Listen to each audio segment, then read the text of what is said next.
Today's Bible reading is found in Job chapter 34, titled Elihu Asserts God's Justice.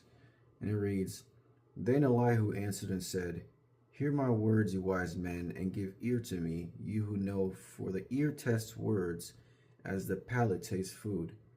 Let us choose what is right. Let us know among ourselves what is good. For Job has said, I am in the right, and God has taken away my right. In spite of my right, I am counted a liar. My wound is incurable, though I am without transgression. What man is like Job, who drinks up scoffing like water, who travels in company with evildoers, and walks with wicked men?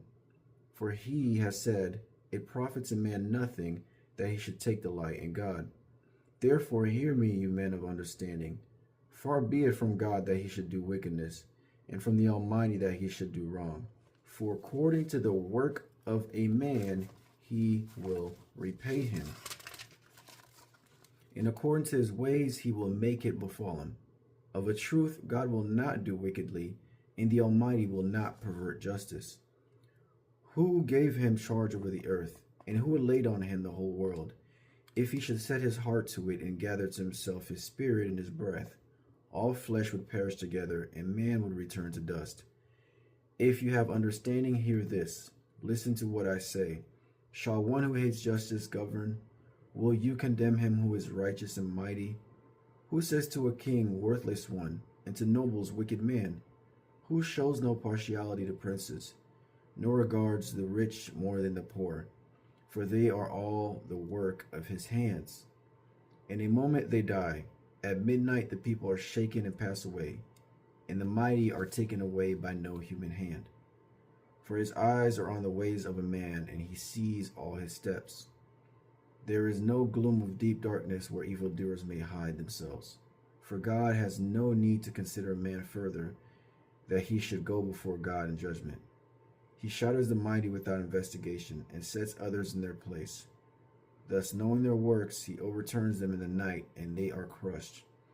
He strikes them for their wickedness in a place for all to see, because they are turned aside from following him, and had no regard for any of his ways. So that they caused the cry of the poor to come to him, and he heard the cry of the afflicted. Whether he is quiet, who can condemn? When he hides his face, who can behold him?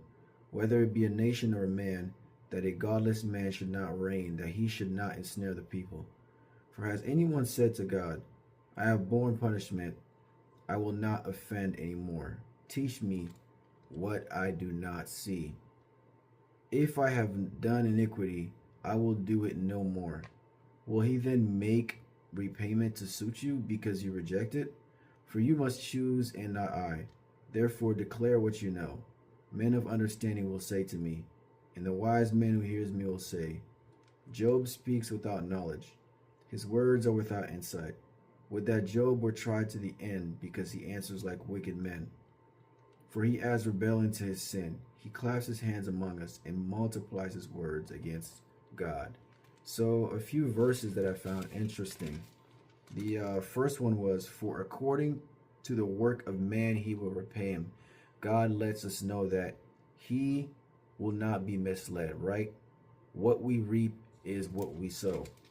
Another thing I put to the side was verse 19, who shows no partiality to princes, nor regards the rich more than the poor, for they are all the work of his hands. Rich or poor, God judges the same. There is no special treatment. Another one it reads is verse 22, where it says, There is no gloom or deep darkness where evildoers may hide themselves. For those of you who think you can hide your sins, it's not going to happen. God lets us know that every hidden thing will be brought to light. And that is pretty much it for today's reading, guys. I pray that you may have a blessed night. See you on the next one.